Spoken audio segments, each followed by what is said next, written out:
EO Talks, Eastern Oregon's very own talk show, only here on EO Alive. Hey, EO Alive, thanks for joining us and for this CHD update. And you probably noticed that beautiful day, the weather camera looking out of downtown La Grande. Be sure and check that out. If you're ever interested, that's on our website, eoalive.tv. And like always, it's great to have Carrie Rajati here with me today from CHD.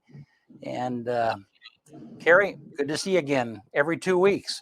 Same dial, same place, right? Definitely. Yeah. Always like to have a chance to talk with you. Yeah, that's right. So how are we doing? I mean, the case counts. I mean, I guess let's start there because that's kind of on everybody's mind. I mean, they're not going down. We had kind of an odd day yesterday where I think there were no cases, but I think that's pretty odd because we've been having 10 cases a day for a while. I don't know. What do you think's happening? Yeah. Well, I mean, I think you're right. We had a week or so there where the things were on a downtrend, and I think everybody was even hopeful that we might change risk categories because we were seeing such a low number of cases. And then I think we kind of had a whole bunch of things happen at one time that led to a pretty significant jump back to where we had been previously. It was a couple weeks after the holidays, and I think we all anticipated that even though we avoided that or seemed to avoid that after Thanksgiving, that it was definitely a possibility with the holidays that come at the end of December.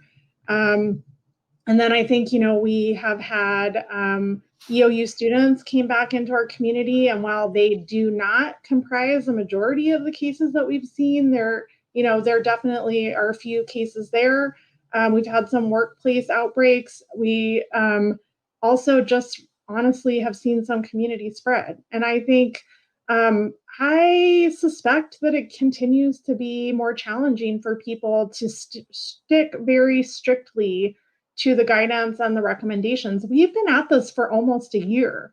It was a year ago that we started to track activity for this virus in the world. And over time, these behaviors that aren't, our typical behaviors that aren't natural to us, they become harder and harder to maintain. And I suspect that that could contribute to what's going on and the spread in the community. And, like I said, we see the cases have been, pretty consistent. I think last week we had in the 60 range, and just for that week. This week, we did see a 0 day, which is always nice to see. We've had 4 cases today. We'll probably have at least that tomorrow. What I've noticed is if you track the trends, it seems that we tend to have lower numbers at the beginning of the week, and they end up, if they're going to go higher, it's more toward the middle and the end of the week that we see cases. And I suspect that's just maybe people are waiting over the weekend to see if they feel better, and then they go get tested at the beginning of the week, and then those results come back toward the middle of the week.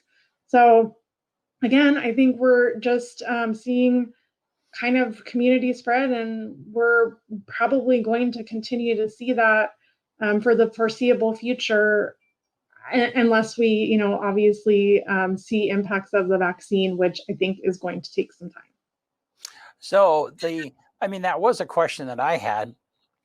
And so then the EOU did mass testing. I mean, they had to for all of their students and athletes to come back. And so those numbers do show up as our cases. Or does it show up? I mean, if I remember, maybe it's those people. I don't know. Just answer that question. Do they show up as our cases or not? Yeah. Yeah, I mean, if they're living in our community right now while they have COVID-19, they are being counted as Union County cases. Right. We're investigating them. We're contact tracing them. We're making sure that they isolate and quarantine. They are here in Union County. So, there have been situations where, we've gotten a case, we've determined that they are, at home with their parents, in another county, not here. during that isolation period, and then we will transfer them back to that county. But if they're here living in our community, they do. I mean, I really, I want to recognize that our community is eager to get open, and our businesses are eager to get reopened. And I understand that this has been a really significant hardship on our community in many different ways.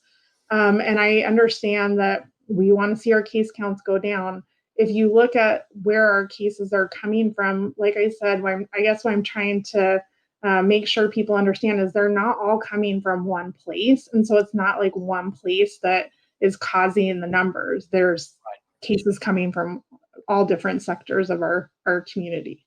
Right. But, and this is neither here nor there, but just the math part of it is, if we do more testing, we're going to see more cases. That generally, and I mean, and you, this EOU did a lot of testing. You guys had a couple of testing events. I don't know if people participated in that, as much as what you hoped. And so I don't know. It's neither here nor there, but it just is what it is. But maybe talk about one more time, remind folks, what the warning week is, because we did have a warning week where it seemed, we were under. I mean, there was hope if we could maintain that level that we might go down a category, but it ended up being that we were over. I don't know, kind of just help people understand again how that thing works. Yeah, I'd be happy to do that because it's honestly a little bit confusing to me even. And I've talked about it a few times. So right now we're looking at 2-week periods of time, and those 2-week periods of time are what the decisions are based on for which risk category we're in. So we basically have a period that they call the warning week, where they share the data for the most recent 2-week period, and they say, if this data stays where it's at, this is where you may be next week. So it's honestly, the warning week is really just here's the information we have now, and it helps us maybe understand if we're in a trend in one direction or the other, but it's not being used to make decisions. And then there's the movement week, and during the movement week, on Monday or Tuesday, I think it's on Monday, but it could be Tuesday, the state shares out the data for the most recent 2-week period. And that is the data that's used to decide whether or not the county moves between risk categories. So right now, the last week was the warning week. So the data that came out this week, yesterday or today, it might be off because of the holiday. It's just for our information. And then next Monday or Tuesday, when the new data is released, that will be the data that determines whether or not we move. Now, the reality is that when we're looking at moving from the extreme risk category, which is what Union County is in right now, we need to have 60 or fewer than 60 cases in that 2-week period. And I think at this point, we've probably exceeded that. So I think it's unlikely that we will move in the next movement period. So I think right now we probably have enough information to know what's going to happen. But I will tell you one thing that I have learned through this process is that things can change. So, who knows what'll happen between now and next week. So let's say we had a week where, because I think the number is 60. We're trying to have, if we have less than 60 cases in a 2-week period of time, then, and all the stars align, then we might be able to shift. And so then if we have a week where we have 20 cases or 25, then that warning week kind of shows us like, hey, you're doing a good job, keep it up. Maybe we can shift down a category. So exactly. Okay. So I don't know if you had a chance to, we did a town hall last Thursday with LeGrand High School, and I'm sure you've been involved in counseling them and advising them. They're getting ready to open up on Wednesday, the 27th, I think is the date that they're shooting for. And I guess, is there new guidance for the government from the governor coming today on schools?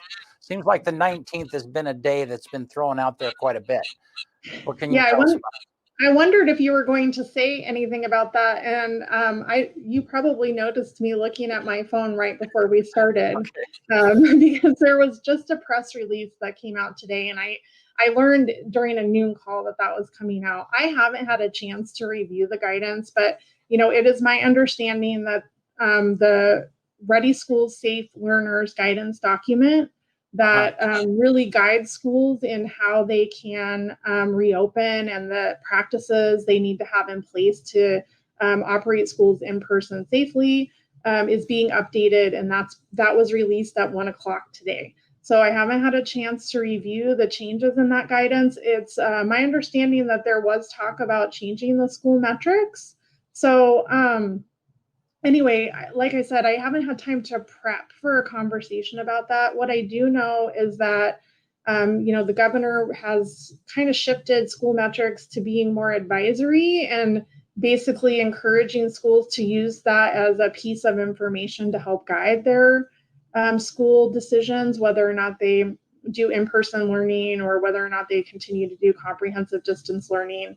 I know that our school district has had in LeGrand has had some of its students transition back to in-person and is moving toward having all of their students be in person here by the end of the month. And of course, our rural schools in Union County have been in person since the beginning of the school year. And I think we've learned a lot here in our county. It's been really nice to be able to use their experience to see what happens in schools. And our schools have done a really good job of putting the guidance into place that has been given to them and really mitigating spread in the environment. So, even when we have a student that has a case of COVID-19, our schools have reacted really quickly and really had it has not led to really significant outbreaks in that setting because of the mitigations they put into place and what a great job they've done of practicing all the guidance that's been given.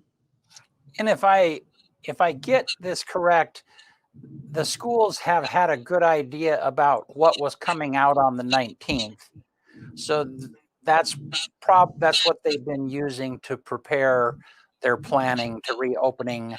But today is just the official, yep, this is what we've told you we were going to do. And today this is official. This is what we're going to do. So there's not, I don't think there's any, unless there's stuff that nobody predicted, there's not stuff in that press release that the school districts didn't already know was going to come out.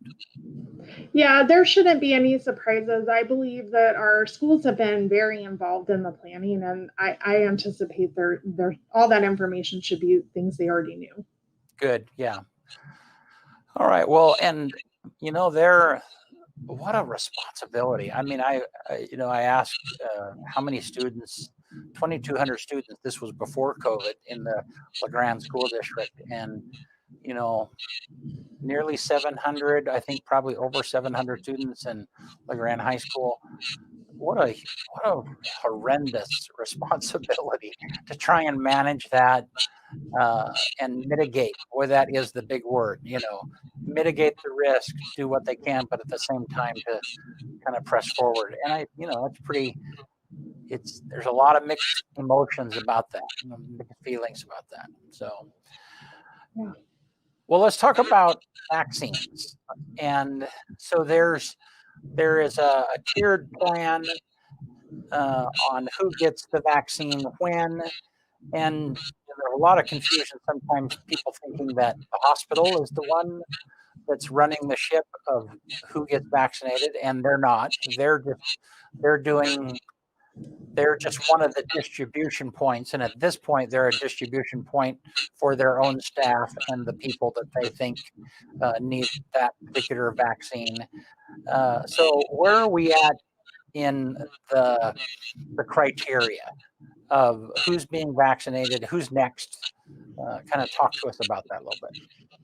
Yeah, and I think, the reality is that there is a lot of information in the phase 1A priority groups. And so I think it can be really confusing for people. And, I also know that there are a lot of people that are really eager to get vaccinated, which, I'm very grateful for.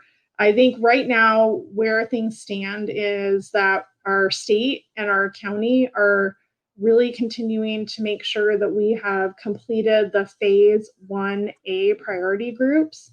And so the phase 1A priority groups are really, like you mentioned, the hospital staff, people that are providing direct care in urgent care, skilled nursing, memory care, group homes, group settings, long-term care facilities, and then healthcare providers in outpatient settings.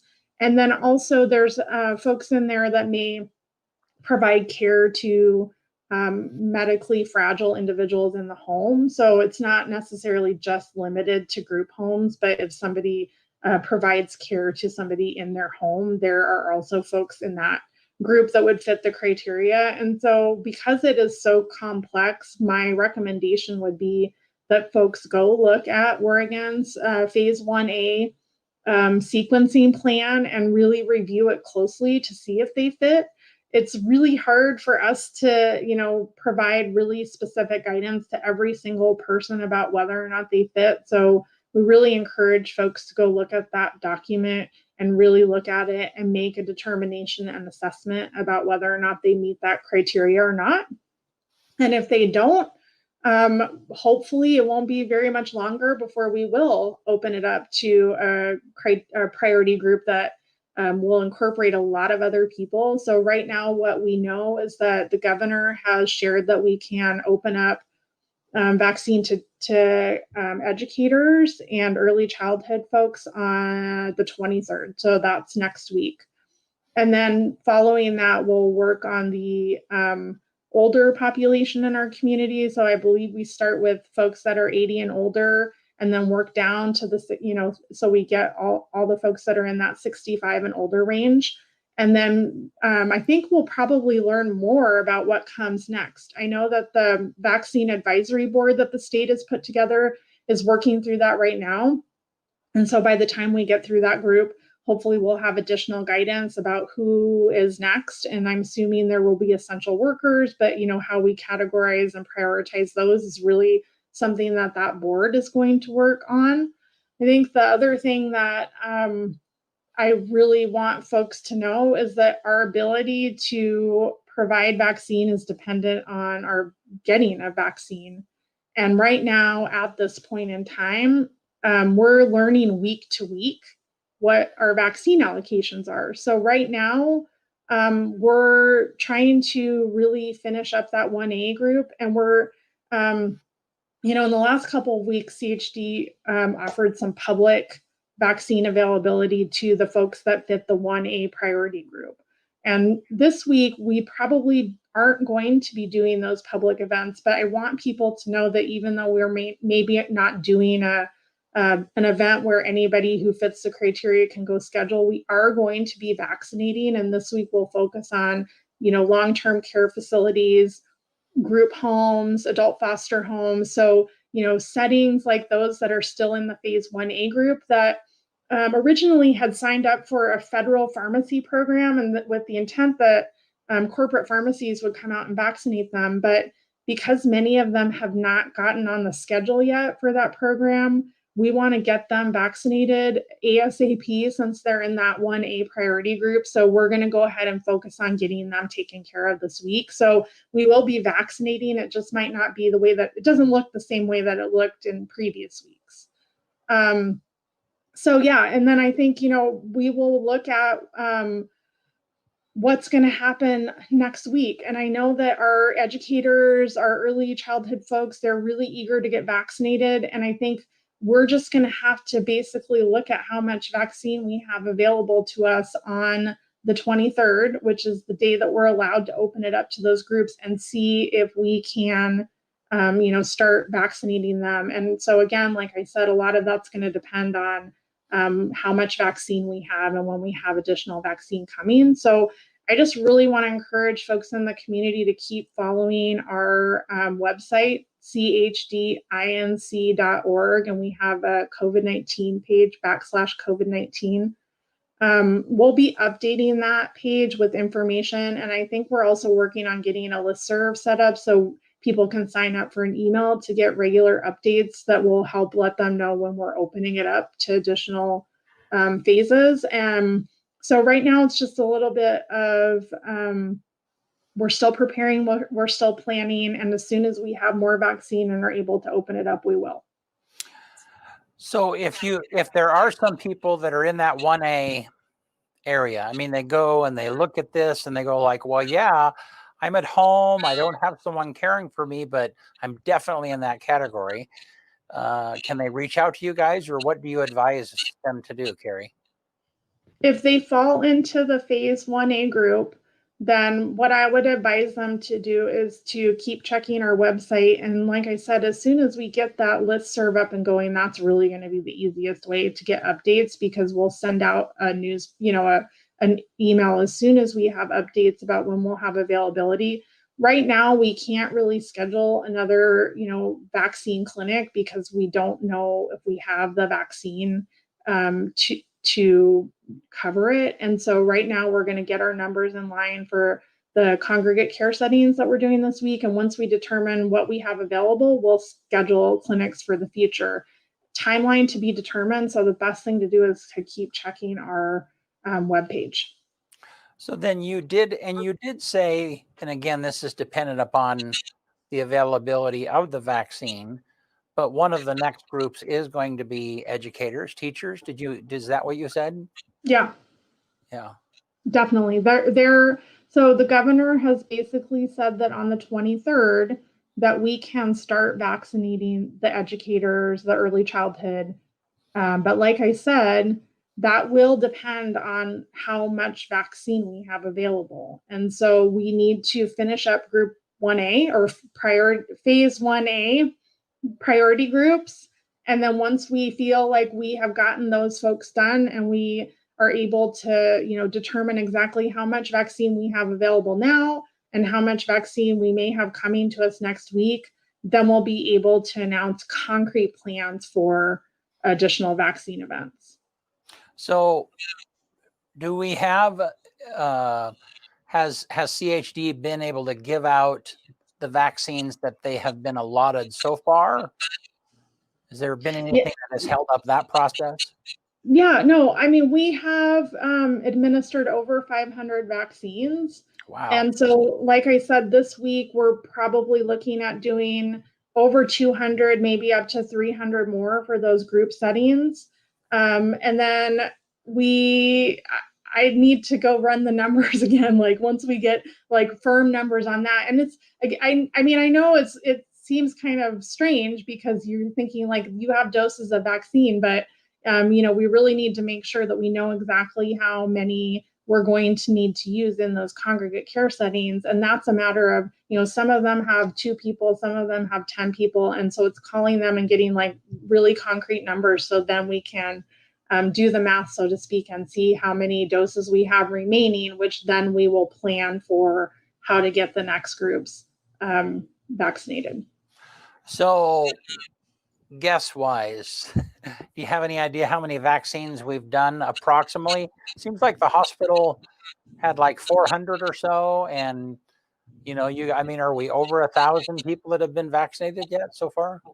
Well, I can tell you pretty close to exactly how many people okay. vaccinated. Try not to pin you down too much on the spot. No, thank you. And I think so the Oregon Health Authority is actually tracking vaccine administration very closely. And they have a website where they're publicly reporting that information. And what I would like folks to know is that when we vaccinate somebody, we're actually required to enter that data into a system we call Alert within 24 hours. So we are basically putting that data into that database within 24 hours. Of course, we're trying to get it done in the same day. And it's all publicly reported. So that system, there was one day where some of them didn't, for some reason, report out on the day we thought they would, but within a day or two, that website is current. And that would be anybody who's providing vaccines. So it would include CHD or the hospital. And as of yesterday, there were 907 total people in Union County that had been vaccinated. And so then that'll update each day. Yeah. Well, and that's kind of close to what I don't know, kind of what I thought. So do you, I mean, and again, I know this is way upstream. Do you have any idea? Are you hearing about, a limitation in the vaccines that are coming to us? I mean, does the supply look good as far as you can tell? Do you have any information on any of that? I think that right now, what we know is that the supply that's coming to Oregon is still being prioritized for the folks in the phase 1A group. And so I believe that some of our larger counties have maybe not gotten through as much of the phase 1A group as some of the smaller counties have. And so I think at this point, um, the state is really the one that's making the allocation decision. So, and that will be based on what they're getting from the federal government. My understanding is that we will get the similar allocation to what we've been getting each month or each week. And so I think it's just honestly, I don't have a crystal ball about vaccines right now. I think we'll just wait until we get our allocation and then we will work quickly to distribute it. And then I think the other thing that folks need to know is that we're also now going to be giving second doses of vaccine. So in addition to giving first doses to people, we'll also need to be giving second doses to all of those people that we've vaccinated so far. And that includes, the hospital will need to do that and we'll need to do that. So here come a couple weeks from now, we're going to have to be doing second doses along with first doses. So it's a lot of vaccine to be given over the next few months. Let's just put it that way. Yeah, and just so folks understand, and I guess I'm stating this, and you can kind of confirm whether I'm right or not. But because we see on social media, I have friends that are in other parts of the country. They've already gotten the vaccine. They're similar age to me, and so on and so forth. But really, how the vaccine is distributed is a state by state basis. Is that correct? Yeah, actually, states are 100%. They're following the CDC guidance loosely, but they do have some discretion for how they prioritize the allocation. And I know that I heard in the news yesterday that Washington had just opened up a new group, and it doesn't necessarily align with our groupings. And I've seen my Facebook friends commenting that their parents who live in another state have already been vaccinated, and it really is different state by state. And how, I think the other thing that makes this a little more complicated is that the rate of uptick in the vaccine also makes a difference. So, if you have a lot of people that take it, it takes you longer to get through the priority groups. If you have fewer people that take it, you might be able to move through it faster. So, there's a lot of different factors that play into the rate at which we can get vaccine out. But like I said, we're doing our best to follow the priority groups and also doing our best to get it out as quickly as we can once we get it. And sometimes, like this week, we do have some vaccine that we're holding on to for the vaccines we're planning to do this week. And then once we know what we have left over, we will make a plan to get those out. We want to get the vaccine out as quickly as we possibly can. Like that's our main objective right now. I I can only imagine. Yeah. So, all righty. Well, cool. Can you think of anything else we need to touch on before we go? No, I'm just grateful. I'm really if I stop to think about it, I'm really grateful that we're talking about vaccine, and I'm really grateful when I see that number that 907 people in our county have gotten 1 or 2 doses of the vaccine. And I know we've talked about the precautions and the mitigations over and over and over again every week, but I think, I even find myself like it feels like we moved into a different phase. And I even find myself feeling like a little bit of relief and maybe like, thinking like, oh gosh, maybe we don't, things are going to get more back to normal. But we really do have to stick with the precautions and the preventive measures. And I think especially until we get full protection in those that are most vulnerable. I mean, we go back to the beginning and flattening the curve and maintaining hospital capacity. And Union County has done an amazing job of not overwhelming our hospital. But we still have really vulnerable folks in our community that could have a very serious case of the virus. And so, really just remembering why we take those steps, why we stay home if we're sick, why we stay 6 feet away, why we wear our face coverings. It's really to protect the people in our community that we love and care about and that are most vulnerable. And we still need to keep doing that. But there is, a light at the end of the tunnel, so to speak. So we'll just keep on keeping on until we get to that point. I interviewed Dr. Hunsaker last Wednesday, and it was just a cool opportunity to hear him talk about frontline medicine, dealing with COVID, everything that they're dealing with at Grand Ronde Hospital. And I interview a lot of people. I ask a lot of questions. And, I normally have some kind of an idea of how they're going to answer the question. And one of the questions I asked him was, okay, so like now that you're 9 or 10 months into this, do you feel like you have it? Are you scared, or do you feel like you have some confidence in the way that you guys are treating it? And his response was, I'm terrified every day, because, and it shocked me a little bit. He said, because, we'll have 7 patients come in just like that.